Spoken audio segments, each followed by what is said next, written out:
नमस्कार. Engineering admission cap round 2 ची allotment आत्ताच आलेली आहे आणि अलॉटमेंट आल्यानंतर खूप साऱ्या विद्यार्थ्यांना प्रश्न पडत आहे की आता पुढं काय. तर कॅप राऊंड 2ची अलॉटमेंट 12 तारखेला होती, पण आज 13 तारखेला ती रिलीज झालेली आहे.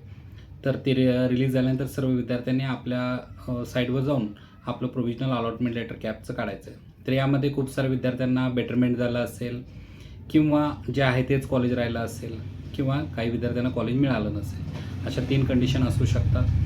तर ज्या विद्यार्थ्यांना ऑलरेडी कॉलेज मिळालं होतं आणि त्यांनी मागच्या वर्षी सीट ॲक्सेप्टन्स प्रोसेस केली होती आणि त्यांना आता परत थर्ड राऊंडला जायचं आहे, तर त्या विद्यार्थ्यांनी बेटरमेंट करायचं आहे. तर बेटरमेंट करण्यासाठी काय करायचं ते पाहू. तर त्यासाठी जाऊ आपण आपल्या मोबाईलच्या स्क्रीनवर. या ठिकाणी तुमचा ईमेल आय डी टाका. साइन इन केलं की कॅप रजिस्ट्रेशन प्रोसेसवर या. टेक्निकल इंजिनिअरिंग इथं आल्यानंतर तुम्हाला जे काही कॉलेज मिळालं आहे ते सगळं दिसेल. त्यानंतर खाली तुमचं जर पहिल्यांदा ऑलरेडी व्हेरिफिकेशन झालं असेल तर इथं परत पेमेंट भरायची गरज नाही. ठीक आहे. तर इथं गिव्ह सीट ॲक्सेप्टन्स स्टेटस 4 नंबरला रेड आहे, त्यावर क्लिक करा. त्यानंतर इथं बेटरमेंट आणि फ्रीजचं ऑप्शन आहे, त्या ठिकाणी बेटरमेंटवर क्लिक करा.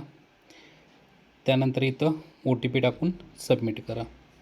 ठीक आहे. तर या पद्धतीने तुम्ही तुमचं बेटरमेंट करू शकता. धन्यवाद तर व्हिडिओ पाहिल्याबद्दल. तर जर तुम्हाला मॅनेजमेंटमधून ॲडमिशन हवं असेल तर नक्कीच तुम्ही Shri Mahalakshmi admission counselling centre Pune येथे संपर्क करावा. धन्यवाद. थँक्यू.